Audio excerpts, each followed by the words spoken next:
Everywhere Amara turned, comparisons followed her. Mama Roslin would point at other women in the village, praising their skills loudly. Did you see how Ifeoma pounded yam yesterday? Smooth like butter. Can you do that?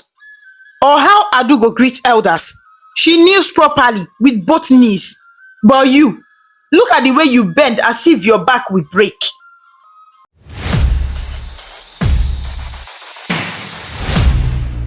Once upon a time, in the quiet village of Nnobi, there lived a woman named Mama Roslin. She was a strong, proud woman, feared and respected in equal measure. Her husband had died many years ago, leaving her with only one child, Desmond. She had raised him with her sweat and tears. Every villager knew how much she adored her son. She spoke of him every day, boasting that he would one day become a great man who would lift her out of hardship. Mama Roslin was not a woman who took life lightly. She had grown up poor, married young, and carried the heavy burden of keeping her family alive when her husband passed away. She was the type of woman who believed the world owed her respect because of her suffering. She carried herself with dignity, worked with authority, and spoke in a way that made people listen, even if they did not agree. Many women in the village admired her, while others feared her sharp tongue and her unbending pride. Her son Desmond had gone to the city to study and work. It was Mama Rosaline's greatest achievement. She never failed to remind the villagers that while their children loitered in the village, her son was in the big city, wearing suits, working in offices, and speaking English fluently. Whenever Desmond visited, she would strut through the village like a queen, introducing him proudly. Desmond was her treasure, the only person she had in the world, and she guarded him jealously. So when news spread that Desmond was bringing home a wife from the city, Mama Roslin was filled with mixed emotions. On one hand, she was glad her son had found someone. It meant that he was ready to start a family, and maybe she would soon carry her grandchildren. But on the other hand, she was deeply afraid. She was afraid that another woman would come into her son's life and take away the love, attention, and money that has always belonged to her alone. She prepared for their arrival with her usual pride. She cleaned the compound, arranged chairs in the sitting room, and made sure food was ready. But in her heart, she was not ready to welcome any woman. She believed no one would ever be good enough for her Desmond. The day finally came. The sun was bright, and the air carried excitement. The villagers noticed when a car drove into Mama Rosaline's compound. It was not every day that a car came into the village, and even fewer times did it stop at Mama Rosaline's house. Curious eyes followed as Desmond stepped out, tall and well-dressed, looking every inch the successful city man his mother always boasted about. Beside him came a young woman, his new wife. Her name was Amara. She was beautiful, slim, with glowing skin and delicate features. She wore a neat dress and carried herself with quiet confidence. To an ordinary eye, she looked respectful and decent, the kind of wife any man would be proud to present. She bent slightly to greet Mama Roslin, smiling warmly and calling her Mama. On the surface, Mama Roslin welcomed her. She hugged her son tightly, her eyes shining with pride as she examined him. She turned to Amara with a smile that looked genuine to outsiders. She said words of welcome, telling her she was now part of the family. She even held Amara's hand and led her into the house. To anyone watching, it looked like a perfect reception, a mother embracing her new daughter-in-law with love. But inside, Mama Rosalind's heart was not soft. From the very first glance, she felt a sharp dislike for Amara. She studied her clothes, her polished nails, the way she stood, the way she smiled. To Mama Roslin, Amara looked like a woman who had lived too much in comfort, a woman who did not know the meaning of hardship. In her eyes, Amara looked proud, as if she thought herself better than the village and its ways. As they entered the house, Mama Rosalind's eyes never left Amara. She watched how she sat, how she responded to greetings, how she tried to help serve food. Each small action became an offense in her mind. If Amara sat quietly, she judged her as proud. If she spoke, she judged her as talkative. If she tried to help in the kitchen, she judged her as pretending. Nothing Amara did seemed good enough to her. Desmond, on the other hand, was full of joy. He introduced his wife with pride, speaking of how caring and supportive she was. He looked at her with love in his eyes, and anyone could see he was happy. That happiness did not please Mama Roslin. Instead, it deepened the bitterness growing quietly in her chest. That night, after the meal and the greetings, when Desmond and Amara retired to their room, Mama Roslin sat alone in the sitting room, her mind restless. She thought about how Desmond, her son, had changed since he married. He used to call her every night without fail, but now, some days passed before he remembered. He used to send her money at the start of every month, but recently he had delayed. In her mind, all the blame fell on Amara. She convinced herself that Amara was the one standing between her and her son's devotion. By the next morning, the whispers had begun.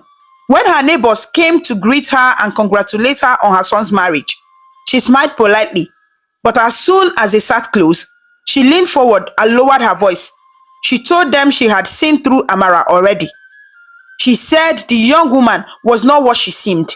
She told one neighbor that Amara was too proud, that she did not greet properly.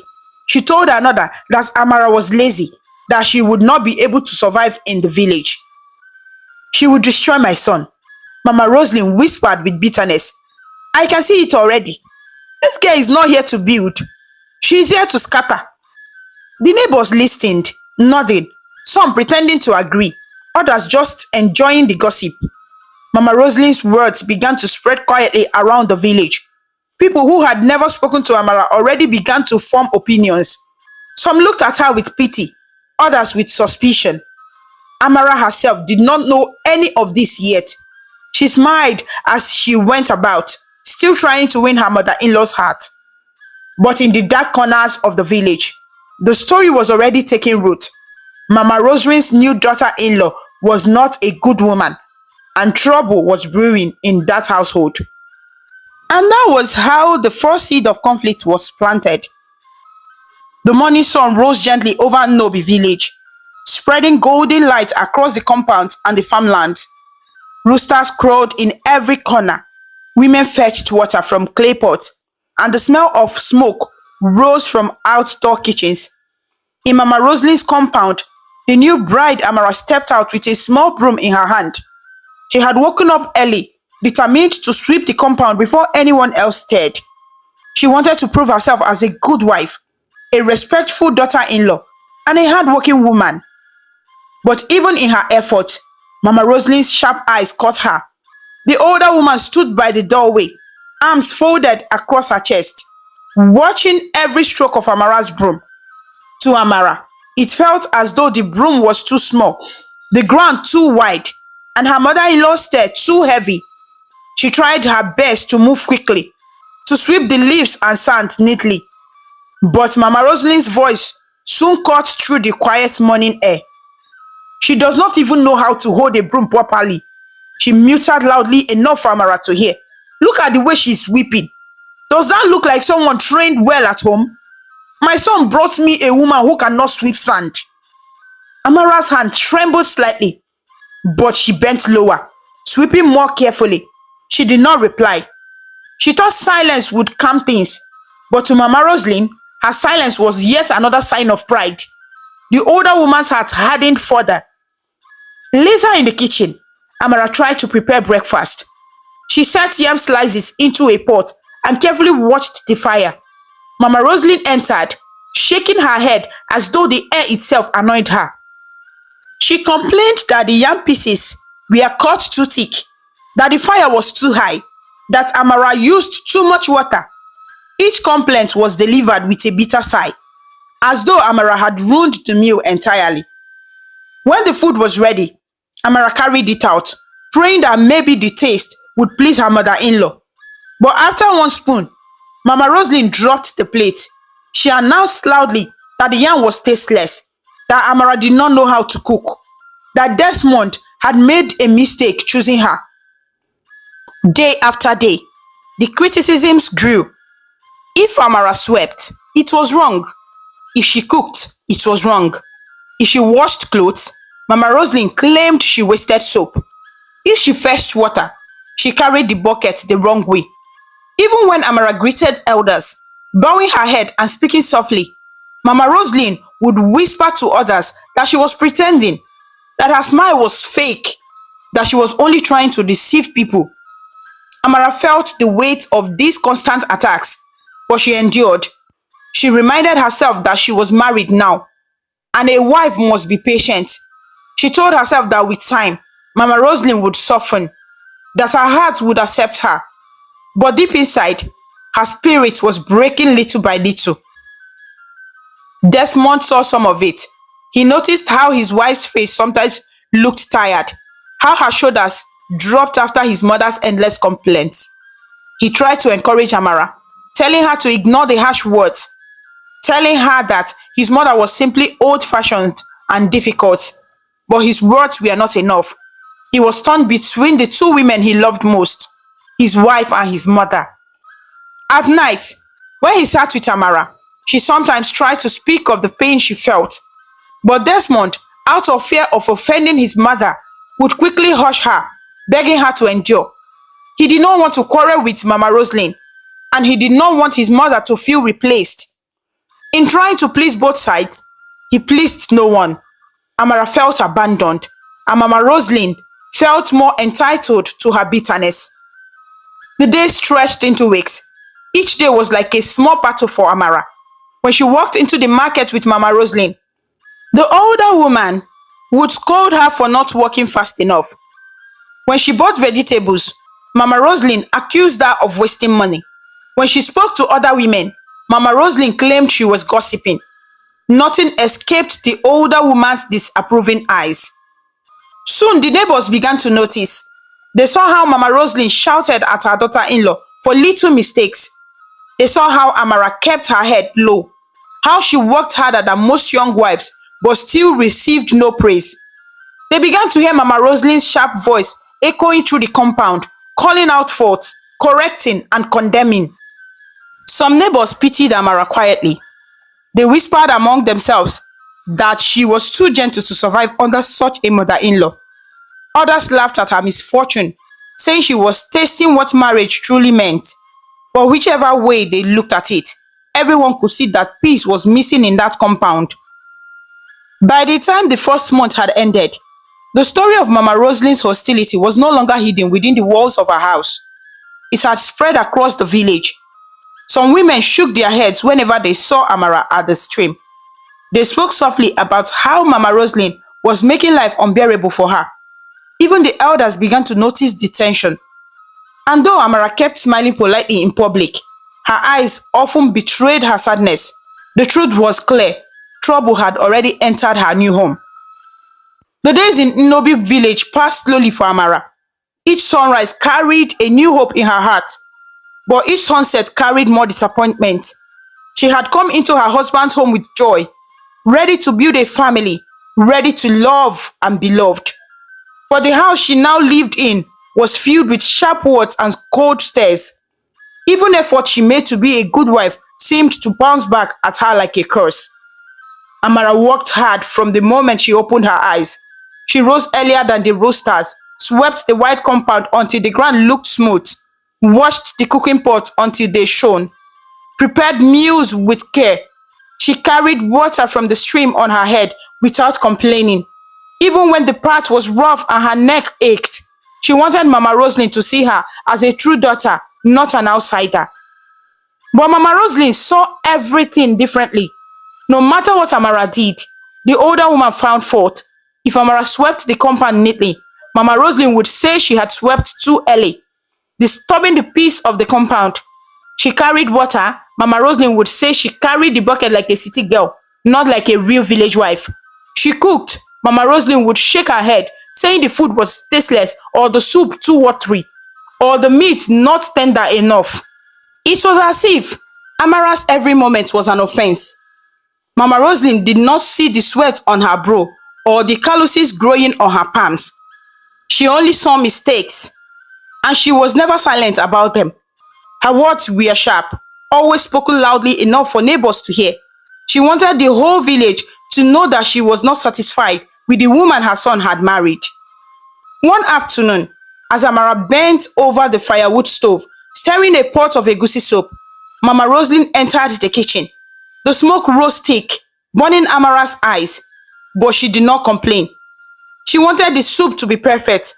Mama Roslin sniffed the air and clicked her tongue. This soup smells like ashes. She muttered. You think my son went to the city to bring back a woman who cannot cook better than this? Even Ngozi, who married last year, cooks like a professional. And she's younger than you. Look at you, pretending to know how to cook. Amara lowered her gaze, fighting the sting in her chest. She wanted to say something, to defend herself, but she swallowed her words. She had learned quickly that speaking back to Mama Roslin only invited more insults. Silence was her shield, though it was a heavy one. Everywhere Amara turned, comparisons followed her. Mama Roslin would point at other women in the village, praising their skills loudly. Did you see how Ifeoma pounded yam yesterday? Smooth like butter. Can you do that? Or how Adugo greets elders? She kneels properly with both knees. But you, look at the way you bend as if your back will break.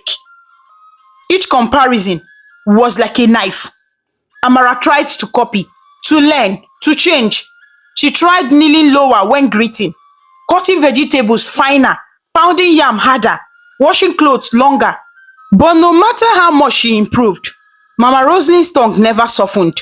Instead, it grew harsher, feeding on Amara's effort as though it was weakness. Desmond, caught in the middle, did not see everything. He was busy with work, often leaving early to the city and returning late. When he was home, his mother's words were quieter, her tongue gentler. Mama Roslin knew how to hide her bitterness in his presence. To Desmond, life looked almost normal. He saw his wife working, he saw his mother resting, and he believed they were adjusting to each other. But the truth was buried deep in the silence of the night. When Desmond lay beside her, fast asleep after a long day, Amara would turn her face to the wall. Tears rolled down her cheeks silently. She pressed her lips together to stop herself from sobbing. She did not want him to hear. She did not want to trouble his heart with her pain. She loved him too much to burden him with the war she was fighting under his own roof. In the quiet night, her pillow became her only witness. She wept into the darkness, asking herself what she had done wrong, why her mother-in-law hated her so much.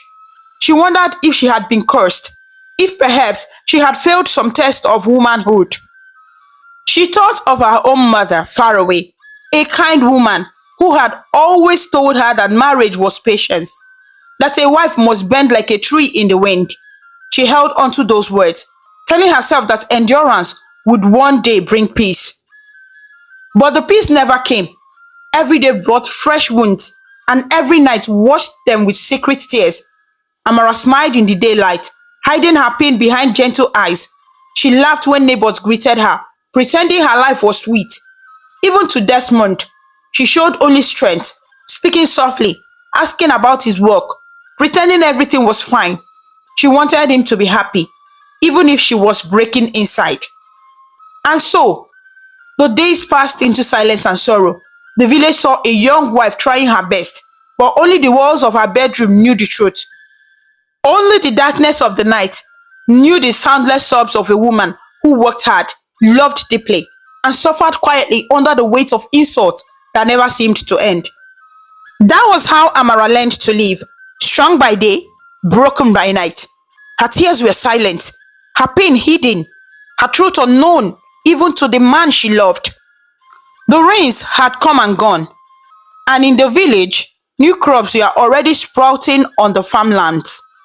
The air was fresher and the evenings cooler, and families sat outside their houses to enjoy the evening breeze.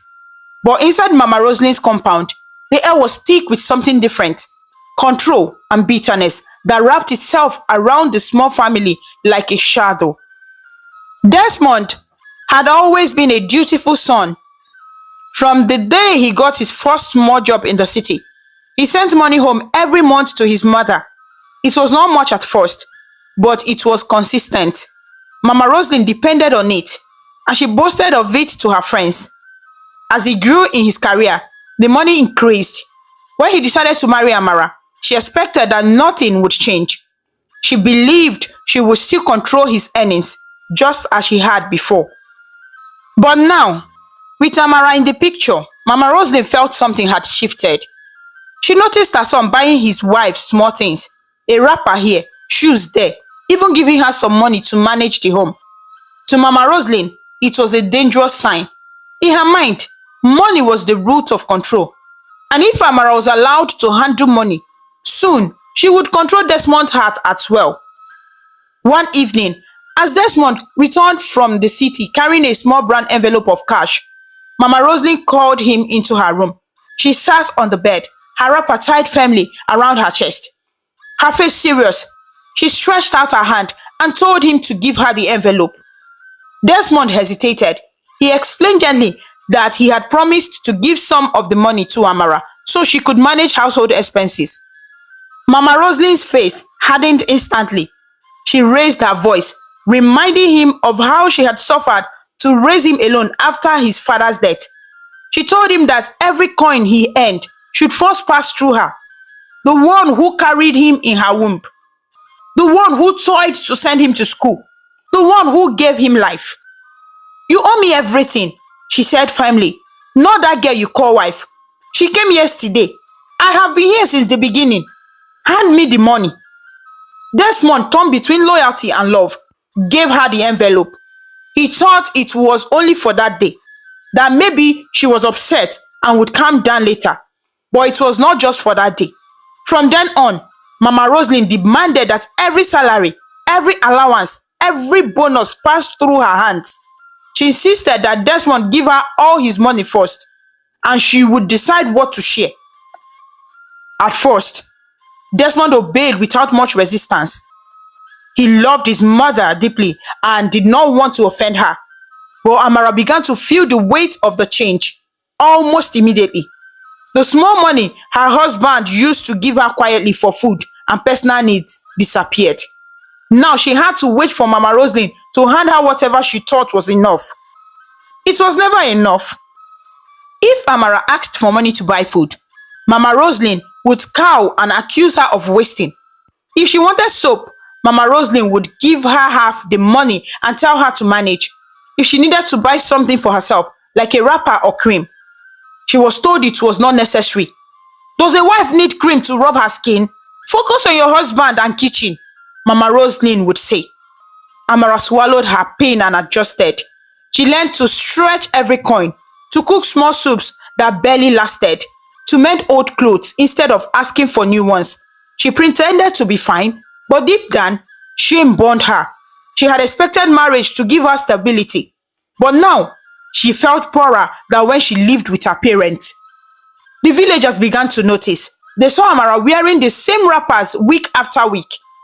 They saw her borrowing salt or palm oil from neighbors more often. Some pitied her, whispering that Mama Roslin was too controlling. Others mocked her quietly, saying she was being shown her place. In the compound, tension grew thicker with each passing day. Amara and Desmond began to drift. Desmond, though he loved his wife, avoided argument with his mother. He believed silence was the best way to keep peace. He told himself that with time, things would balance out. But he did not see that his silence was pushing his wife into loneliness. At night, when Desmond returned from work, Amara sometimes wanted to tell him about her struggles, how she lacked money for simple things, how she felt humiliated going to neighbors to borrow small items. But she kept her mouth shut. She feared he would dismiss her, or worse, take his mother's side again. So she carried the burden alone, her pride breaking quietly under the weight of lack.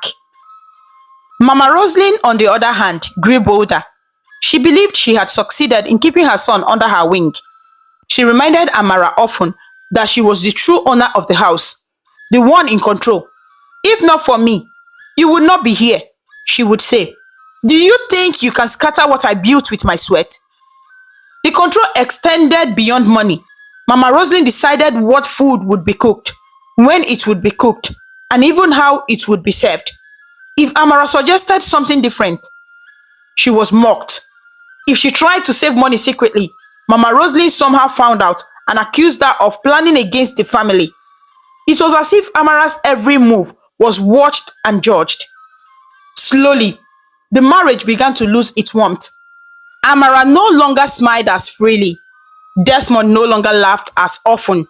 Their evenings were filled with silence, their nights heavy with unspoken words. The love that had once been bright between them now flickered like a candle struggling against the wind. And so, the struggle continued. A mother's grip tightening on her son, a wife silently suffocating, and a marriage slowly bending under the weight of control. By the time another month passed, the cracks were visible. Amara was not only suffering emotionally, she was now suffering financially. The little she had to manage the home was never enough, and her pride was being crushed day by day. The rains had settled into the land, and the village was alive with activity. Children ran along the dusty paths, women carried baskets of vegetables from the farm, and men returned from the palm grove with fresh bunches of nuts. In every corner of Nnobi, there was chatter about harvest, marriages, births, and quarrels. In a place where everyone knew everyone, a whisper could travel faster than a drumbeat. It was in this atmosphere that Mama Roslin sharpened her tongue into a weapon against her daughter-in-law. To her neighbors, she was not simply a mother-in-law. She was a storyteller, a woman who knew how to bend words, lace them with venom, and deliver them like truth. Sitting in front of her compound in the evenings, tying her wrapper firmly around her waist, she would begin her tales. Her voice carried just loud enough for those passing to hear, yet soft enough to make them lean closer. Can you imagine? She would say, my son went all the way to the city and brought me a wife who cannot even respect elders. A young woman who greets as if she is forced, who bends her knees as if those bones are too precious to touch the ground. Is that the kind of wife fit for my son? The women sitting with her would shake their heads, murmuring in agreement. Some did not believe her fully, but they nodded anyway because no one wanted to cross Mama Roslin. Others believed her entirely, eager for gossip to carry home. On other days, she attacked Amara's work ethic. Do you know this girl is lazy? I woke up before her most mornings. When she sweeps, she leaves corners untouched. When she cooks, she wastes ingredients. She cannot even farm. How will such a woman survive here? She only knows city life.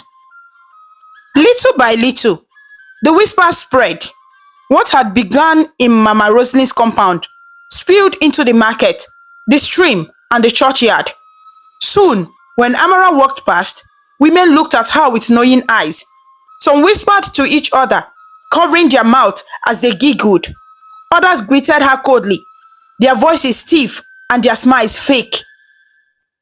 At the stream, where women gathered to fetch water and share jokes, Amara noticed the shift most clearly. Before, they had asked about her life in the city, her family, and her marriage. Now they fell silent when she arrived. Buckets clanged louder, voices dropped, and when she tried to join their laughter, no one welcomed her words. Sometimes, when she bent to lift her bucket, a woman would whisper just loud enough, "Lazy wife," and the others would chuckle. It cut through her heart like a sharp blade. In the market, it was the same. The traders who once called her beautiful wife now handed her vegetables with uninterested faces. Some deliberately overcharged her, knowing she would not complain. Others pretended not to see her at all. She would stand at a stall, waiting, while the seller served those who came after her. She felt invisible, as though she had already been judged guilty of crimes she never committed. The gossip grew deeper when Mama Roslin added more poison to her stories. She began to claim that Amara was wasteful with money. She told neighbors that Desmond no longer gave her enough to support because Amara took everything. She painted her daughter-in-law as a selfish woman who wanted to cut her off from her own son. She wants to drive me out of my own house, so Mama Roslin would say with a bitter sigh. But I will not let her win. The word spread like wildfire. Soon, Amara was not only seen as lazy and disrespectful, but also as greedy and cunning. The neighbors began to treat her as if she was some stranger invading their village, not a wife who had come to belong. Amara felt the weight of it more and more. She no longer enjoyed walking freely in the village. Every step felt heavy, every glance suspicious. When she entered a gathering, the air would shift, and she could sense she was the subject of hidden conversations. At times, children even mocked her, repeating the words they had heard from their mothers. Lazy wife, proud wife. They laughed as they ran past her, their small voices carrying big insults. Inside the house, things were no better. Mama Roslin continued her daily criticisms, but now they were reinforced by the village whispers. Amara felt trapped from both sides. No support inside, no comfort outside. Her world was shrinking, and there was no place to breathe. Desmond remained blind to much of it. He worked long hours in the city and returned late, exhausted. When he saw his wife, she forced smiles, asked about his day, and served him food. She did not want him to carry her pain. She thought that if she complained, he might dismiss it as exaggeration, or worse, he might tell his mother, which would bring more insults. So she kept quiet. But in her silence, her heart grew heavier. Sometimes, in the stillness of night, she lay awake listening to the distant sounds of crickets and owls, and wondered if marriage was truly meant to be this way. She thought of the young wife she had grown up admiring, women who spoke of love and companionship.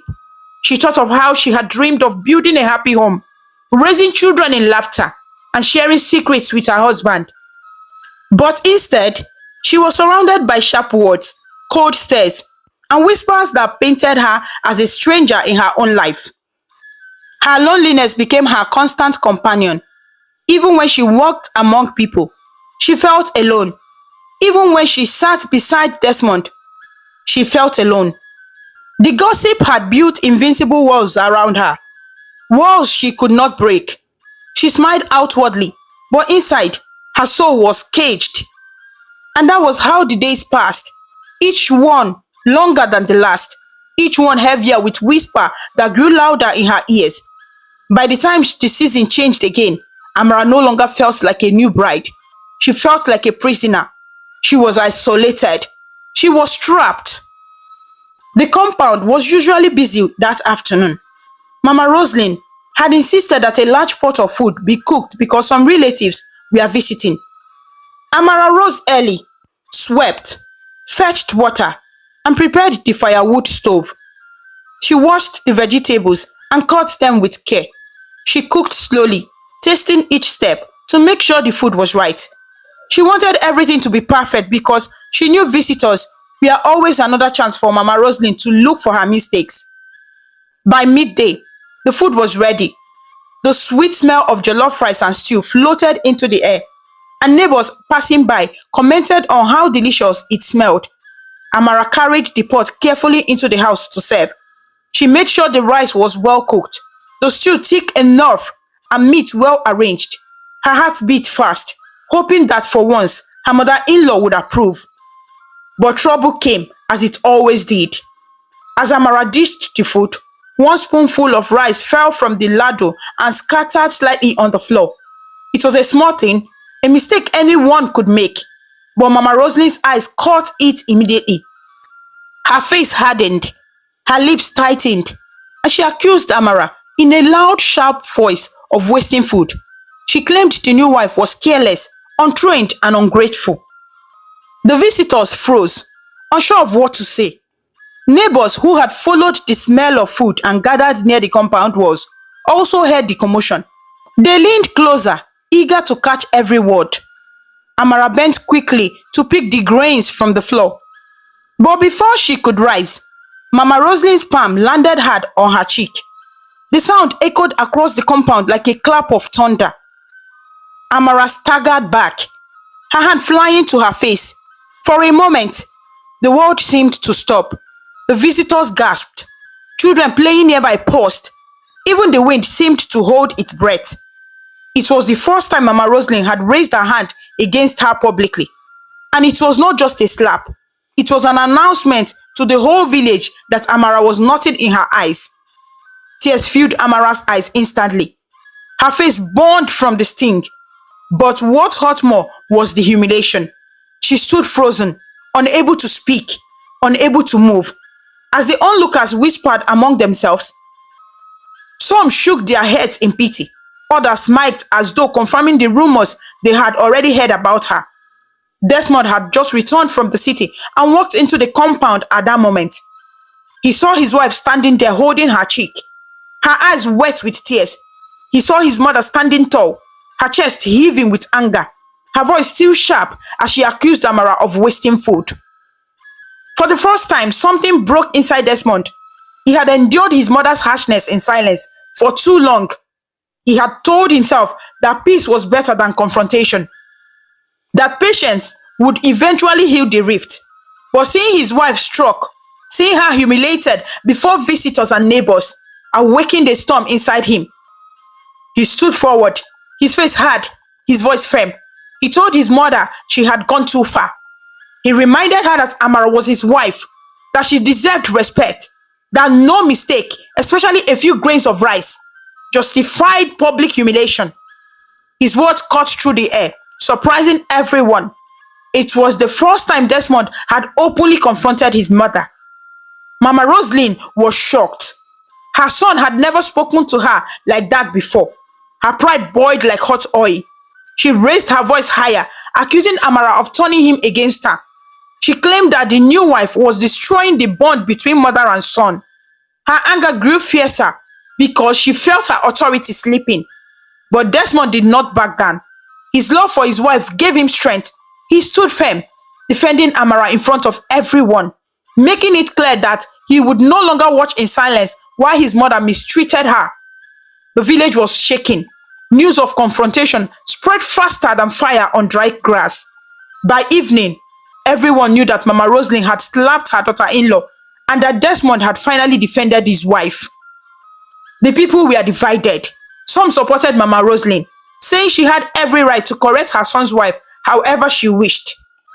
To them, a mother was a pillar in the home, and her authority could not be questioned. They claimed Amara was too soft, too proud, and that Desmond was disrespectful for siding with his wife against his own mother.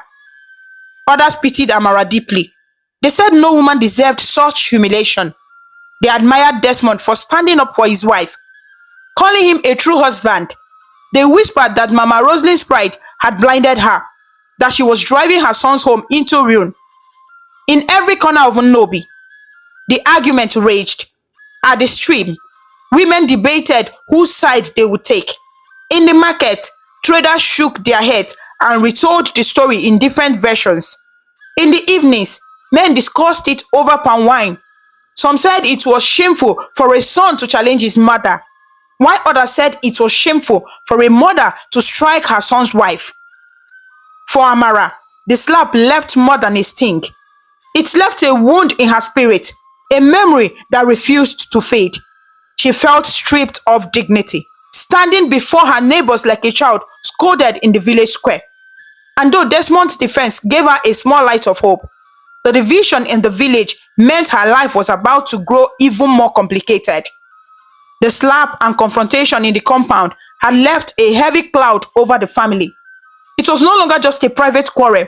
The entire village had taken sides, and whispers followed Amara wherever she went. Some praised Desmond for defending her, while others condemned him for challenging his mother.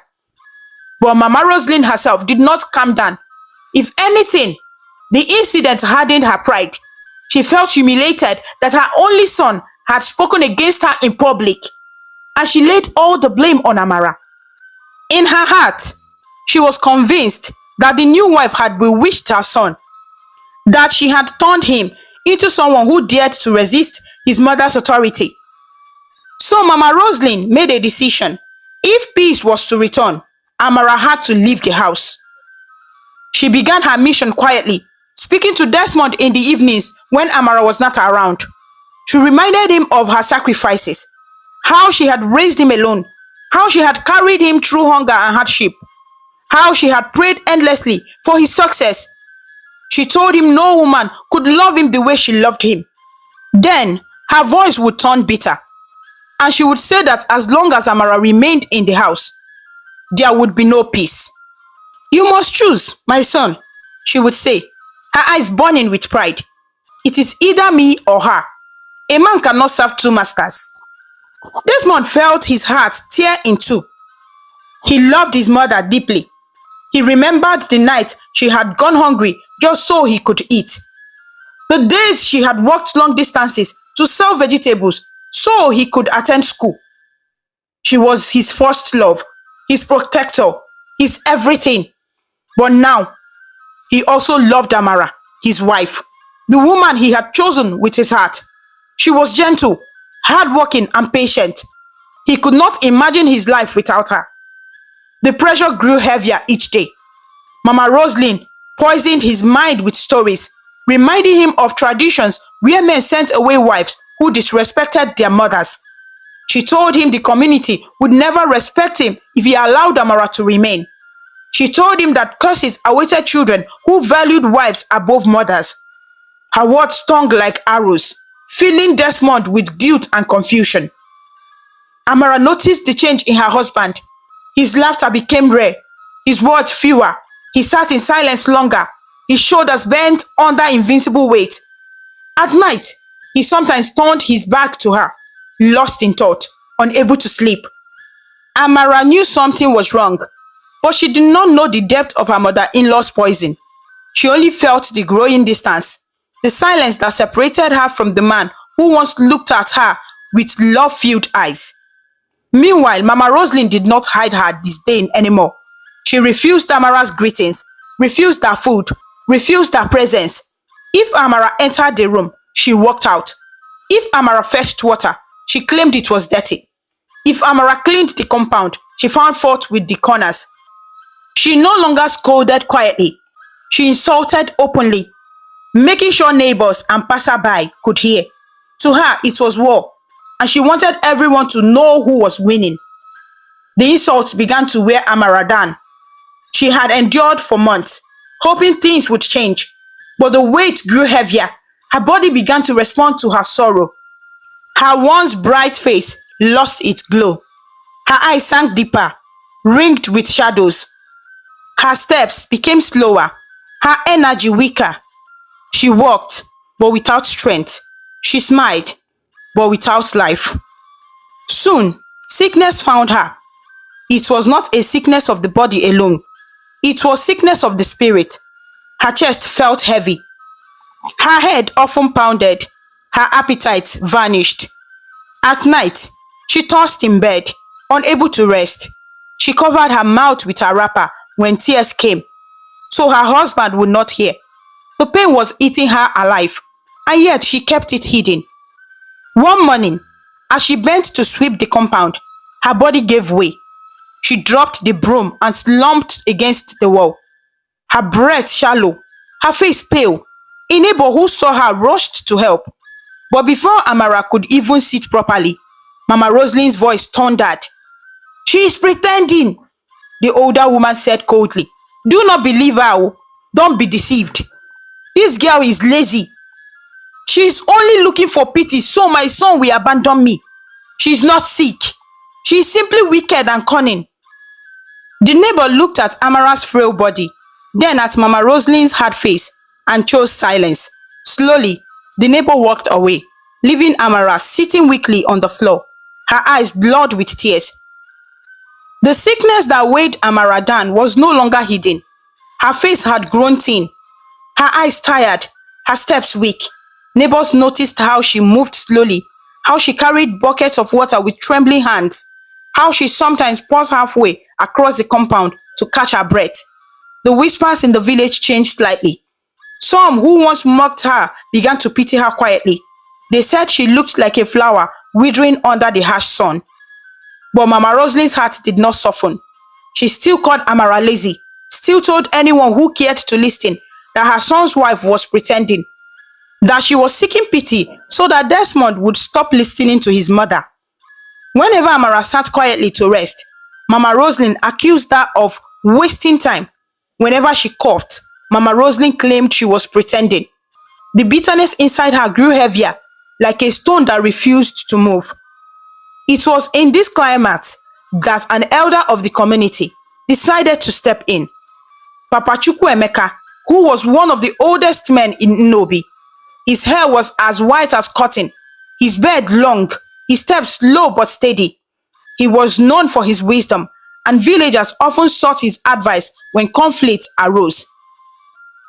He had watched silently for months as the tension in Mama Roslin's household grew. But when he saw Amara's failing health, he could no longer remain quiet. One bright afternoon, when the sun was high and the village square filled with men under the shade of an old Iroko tree, Papa Chukwuemeka rose slowly from his stool. He leaned on his walking stick and announced that he had something important to say. The murmurs around him hushed, and all eyes turned to him. He spoke of the matter in Mama Roslin's compound. He reminded everyone that marriage was sacred, that a wife was not a slave but a companion. He said it was wrong for any mother to maltreat her son's wife, especially one who had left her family to become part of another. His voice was calm, but each word was heavy with meaning. He warned that the ancestors frowned upon wickedness within the family, that tears shed unjustly by a woman could rise as curses against those who caused them. The next day, he walked to Mama Roslin's compound himself. He found her sitting outside, pounding pan kernels in a mortar. Her face was stern, her arms moving with force. When she saw him, she stood quickly, showing respect, for he was an elder. She invited him to sit, but his eyes told her he had not come for pleasantries. Papa Chukwuemeka began slowly, reminding her of her own struggles as a young widow. He spoke of how the community had once stood by her, how people had helped her raise her son. He told her that her story was one of survival and strength, but that strength must never turn into cruelty. Then he spoke plainly about Amara. He said everyone in the village had seen how she was treated, how she was insulted, how she was left without compassion. He told her that such behavior would not end well, that the land itself would not bless wickedness. You cannot continue to treat her this way, he warned. The tears of a woman are powerful. They can become the fire that burns a family from the inside. If you continue, curses may follow, not blessings. Change your ways, Roslin. Show kindness before it is too late. Neighbors who were nearby paused their task to listen. His words carried into the air like the toll of a bell. Even those who had supported Mama Roslin in the past shifted uneasily, for they knew Papa Chukwuemeka's warnings were not empty. He was a man of wisdom, and his words often proved true. But Mama Roslin's heart was not moved. She looked at the elder with cold eyes, her pride swelling like a storm cloud. She felt insulted that someone would come into her compound and tell her how to run her home. She crossed her arms over her chest and shook her head. "Old man," she said with bitterness in her tone, "you speak as if you live in this house. You speak as if you know my son better than I do. Amara has poisoned him against me. She pretends to suffer so people will pity her. And now you come here to lecture me? You are only meddling in what does not concern you." Her words spread quickly through the air. Neighbors who heard them whispered in shock. Some shook their heads, saying she was too proud. Others nodded quietly, agreeing that she had spoken her mind. But Papa Chukwuemeka only sighed. He tapped his walking stick lightly on the ground, rose slowly, and walked away without another word. Mama Roslin watched him go, her face still hard. She told herself she would not bend to the will of anyone, not even the elders.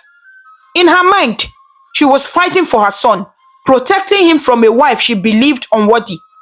She did not realize that in her pride, she was pushing him further away. The days in Nnobi carried their usual rhythm, but for Desmond, life was about to change. After years of working tirelessly in the city, his effort finally bore fruit.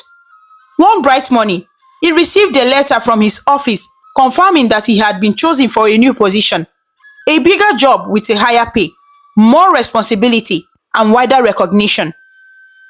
The news filled him with joy. He had long prayed for such a breakthrough, and now the door had opened. But along with his happiness came a decision that weighed heavily.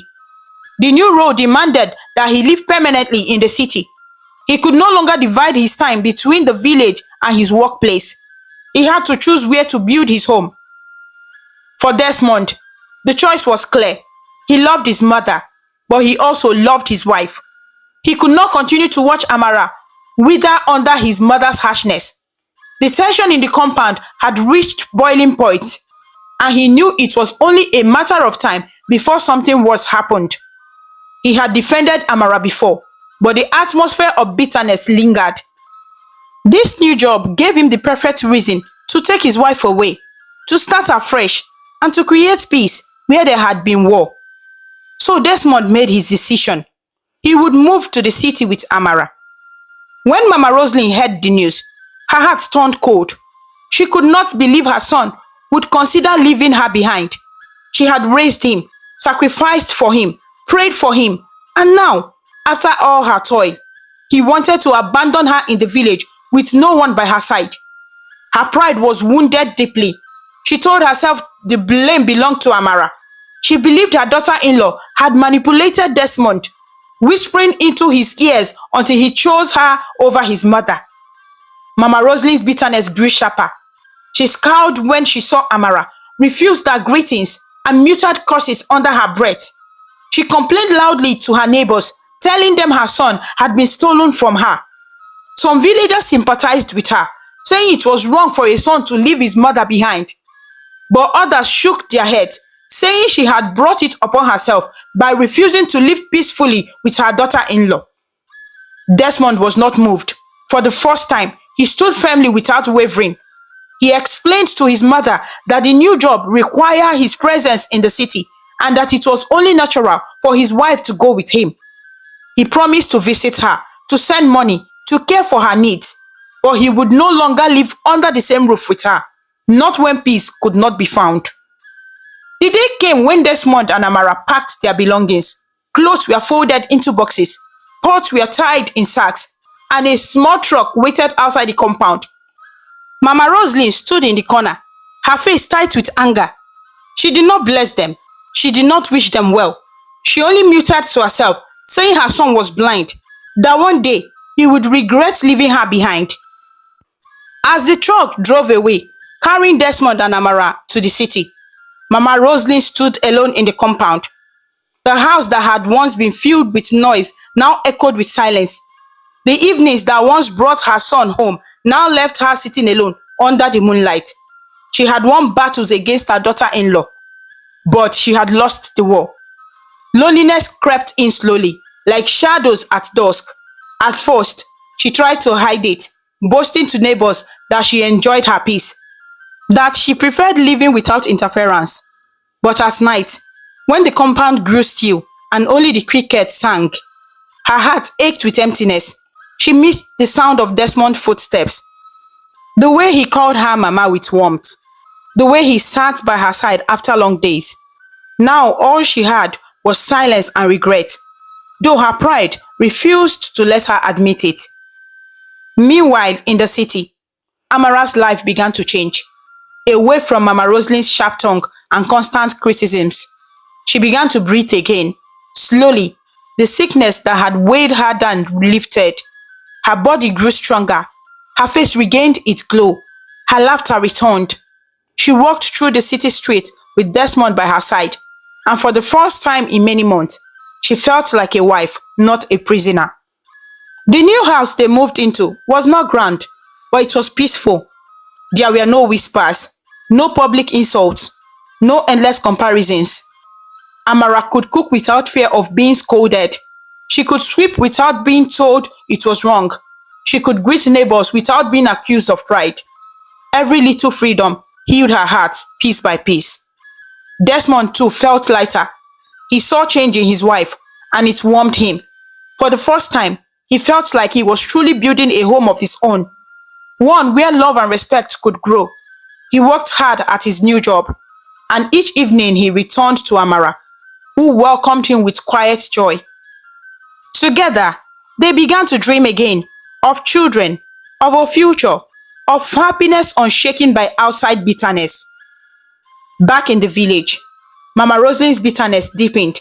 She sat outside her compound, watching other families laugh together, watching children play, watching young wives serve food to their husbands and in-laws.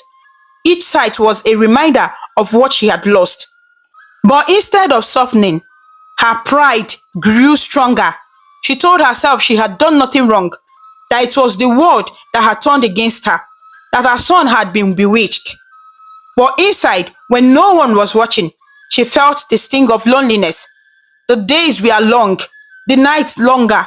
She had fought to keep her son close, but in doing so, she had pushed him away. And so, the tables turned. Mama Roslin, once the center of her son's world, was left alone with her pride. Amara, once humiliated and insulted, now found peace and recovery in the city with her husband. Desmond, once torn between mother and wife, had finally chosen a path, and in that choice, happiness began to return to his life. The days in Nnobi rolled into weeks, and weeks into months. Mama Roslin, once so full of strength and pride, began to feel her body betray her. At first, it was small signs. Her legs ached more often, her chest felt heavy, and she grew tired after simple tasks. She brushed it aside, telling herself it was only age. But as time passed, the weakness grew. She could no longer rise early to sweep her compound. She found it difficult to fetch water. Cooking, which had once been second nature, now left her breathless. Her neighbors noticed the change. They saw her sitting outside more often, no longer with the same commanding presence, but with drooping shoulders and tired eyes. They whispered among themselves, saying the strong woman of yesterday was fading. But few came close. They remembered how she had treated Amara, how she had spoken ill of her, how she had humiliated her before the entire village. Their sympathy was thin. When she tried to call out to women passing by, some only waved and continued walking. Others gave excuses, saying they were too busy. In her days of strength, Mama Roslin had made herself feared, not loved. Now in her weakness, she discovered the cost of that choice. Her bitterness did not help her. Instead of softening, she complained loudly that no one cared. She muted that the village had turned against her, that people were jealous of her. But inside her heart, a loneliness grew sharper than before. She longed for the days when Desmond's laughter filled her compound, when Amara moved about cooking and sweeping, when there was life around her. Now there was only silence and sickness. One evening, as the sun dipped low, Mama Roslin collapsed while trying to fetch water. A neighbor's child saw her and ran to tell his mother. The woman hurried over and found Mama Roslin on the ground, weak and trembling. She helped her sit up, but the old woman's face was pale, her breath shallow.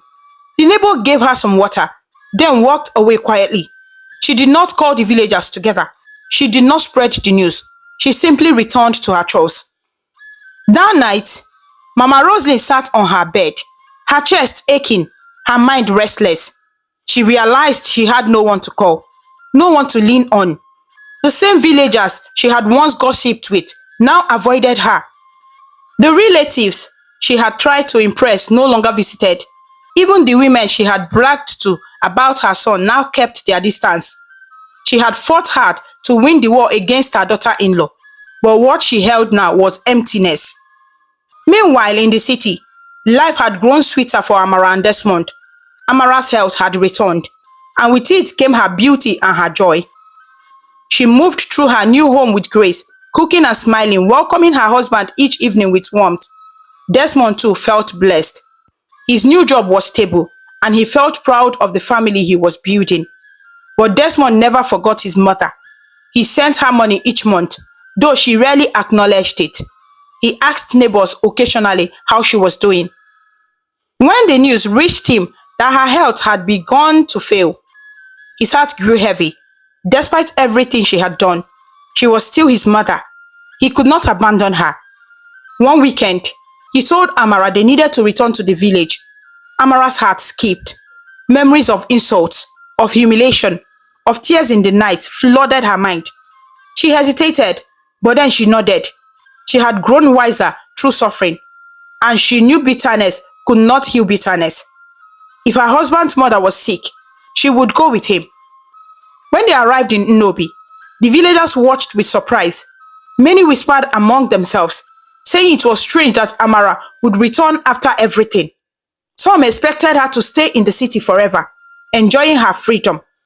But here she was, walking beside her husband, carrying a small basket of food, her head held high. Mama Roslin sat outside her house, her body frail, her head thinner than before. When she saw them, her lips parted in shock. She had not expected them to come. For a moment, pride rose in her, telling her to turn her face away. But her strength was gone, and so were her defenses. She watched silently as they approached. Amara knelt respectfully, greeting her as she always had. Desmond bent to lift his mother gently, leading her inside. They placed her food before her, medicine too. Amara began to clean the room, sweeping the dusty floors, arranging the house, fetching water. She moved quietly, not with bitterness, but with duty. Mama Roslin's heart shook. She remembered how she had insulted this same woman, how she had slapped her in front of the village, how she had denied her compassion when she was sick. Yet, here Amara was, serving her without complaint, showing kindness where cruelty had once been given. Days passed, and the couple stayed in the village to care for her. Desmond cooked sometimes, Amara cleaned, and together they made sure Mama Roslin ate well and took her medicine. Slowly, her strength began to return, but with each passing day, her guilt grew heavier. One night, after Amara had left the room to fetch water, Mama Roslin broke down. Tears filled her eyes, and she called Desmond to her side. With a trembling voice, she confessed her wickedness. She admitted she had hated Amara for no reason, that her pride had blinded her, that she had almost destroyed her son's happiness because of jealousy and fear. She wept bitterly, saying she did not deserve forgiveness. When Amara returned, Mama Roslin turned to her too. She reached out her weak hand and held Amara's. Her tears fell freely as she begged for forgiveness, saying she now saw clearly that Amara had been nothing but patient, nothing but kind. Amara's heart softened. She too wept quietly, remembering all the night she had cried alone. But in that moment, she chose to let go of the bitterness. She told herself forgiveness was stronger than hatred.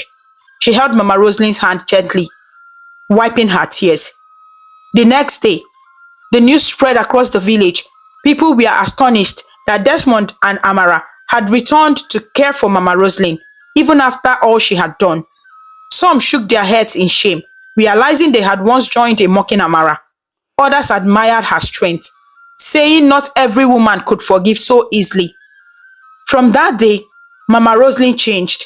Her pride was broken, her heart humbled. She no longer spread gossip or sought to control. Instead, she spent her days quietly, grateful for each moment. She knew she had been given a second chance, not by the ancestors, not by the village, but by the very people she had wronged. The rain had ended in Nnobi, and the air smelled of fresh earth. The farmlands were green again. The streams flowed more gently, and life seemed to return with new strength. But inside Mama Roslin's compound, everything remained quiet, too quiet. Though her strength had improved a little after Amara and Desmond's return, Mama Roslin was still weak. Her body was no longer as firm as before, and her spirit had been humbled. She often sat on her bed, staring at the ceiling, lost in thought of her past actions. Each time she remembered how she had treated Amara, shame filled her heart like a heavy stone. Amara, on the other hand, moved gently around the house, cleaning and cooking without bitterness. She treated her mother-in-law with the same kindness she had shown from the very first day of her marriage. But this time, her actions were met with silence instead of insults. Desmond watched his wife with quiet pride. He knew he had chosen well. Despite all the humiliation she had suffered, she had risen above it, forgiving and loving without condition. But as the days passed, Desmond grew thoughtful. He knew the village was no longer the best place for his mother. She was too weak to live alone, too frail to manage the compound. And though they had come to care for her temporarily, he knew they would soon need to return to the city. His job demanded it, and their life was now built there. One evening, as the sun sank low and painted the sky orange, Desmond spoke with Amara. He told her his plan. They would take Mama Roslin back to the city with them. Amara nodded quietly. She knew it would not be easy, but she also knew it was the right thing to do. Forgiveness was not just in words, it was in actions. Taking Mama Roslin with them would prove that love had truly conquered bitterness. The next week, Desmond arranged everything. Clothes were folded into bags and food items packed. A small truck waited at the edge of the compound once again. This time, however, the mood was different. The last time they left the village, Mama Roslin had stood with bitterness in her eyes, cursing them under her breath. Now, she sat quietly on the chair outside the compound, tears rolling down her cheeks as she realized her son was not abandoning her. Instead, he was giving her another chance at life. The journey to the city was long. The truck rattled along dusty roads, past farmlands and rivers, past small villages and open fields. Mama Roslin sat beside Amara, her heart heavy with gratitude she could not fully express. Amara offered her water, adjusted her wrapper when it slipped, and shielded her from the harsh sun. Each small act pierced Mama Roslin's heart with regret, but also with healing. When they arrived in the city, Mama Roslin's eyes widened. She had not visited in years, and now she saw the tall buildings, the busy roads, the noise of cars and voices blending together. Their new home was not a mansion, but it was clean, peaceful, and full of warmth. Amara led her inside, showing her a room prepared just for her, with clean sheets, a soft pillow, and curtains that danced in the breeze. For the first time in a long while, Mama Roslin felt something she had not allowed herself to feel: peace. Days turned into weeks, and slowly, life in the city became her new reality. Desmond left for work each morning, returning in the evenings with a smile. Amara cared for the home, cooking meals, keeping the rooms bright, and making sure Mama Roslin was comfortable. The harsh words and criticism of the past no longer existed. Instead, there was quiet laughter, soft conversations, and gentle respect. Mama Roslin's health improved steadily. With proper food, good rest, and medicine from the hospital, her body regained strength. She could walk longer, eat better, and even smile again. Sometimes she sat in the balcony watching the city lights at night, her heart swelling with gratitude. She thought of the life she had almost destroyed, the happiness she had nearly stolen from her son, and she shook her head at her own foolishness. One evening, as they all sat together after dinner, Mama Roslin finally spoke from the depth of her heart. She told them she had learned her lesson, that pride had blinded her, that wickedness had nearly consumed her. She said she now understood that maltreating another person's daughter was the same as destroying her own son's joy. Her voice trembled, but her eyes were clear. Amara listened quietly, her heart soft. She did not need many words. She had already forgiven long ago, and her actions proved it. She simply nodded, her gentle smile filling the room with warmth. Desmond placed his hand on his mother's shoulder, not in anger, but in reassurance. The family had been broken, but now it was whole again. As the months rolled by, The small household grew stronger in love. The villagers in Inobi heard stories of how Mama Roslin now lived peacefully in the city with her son and his wife. Some were shocked, others humbled. Many used it as a lesson for their own lives, reminding themselves that pride and wickedness never end well. For Mama Roslin, the greatest gift was not just her restored health, but the peace in her son's home. She saw Amara laugh freely again. She saw Desmond smile without worry, and she knew she had been given a second chance to witness true happiness. The story of their lives ended not with bitterness, but with forgiveness. A family once torn apart by pride was now united by love. And the powerful lesson that remained was this: when love rules in a family, pride has no power. Forgiveness is the medicine that heals even the deepest wounds. And with that, my dear friends, our story comes to a close. But remember, the magic of storytelling lives on, waiting to whisk us away on new adventures, where the wonders of imagination know no bounds. Goodbye for now, and may your dreams be filled with joy, wonder, and endless possibility. Thank you so much for watching. Please kindly comment, like, share, and subscribe to our YouTube channel for more interesting stories.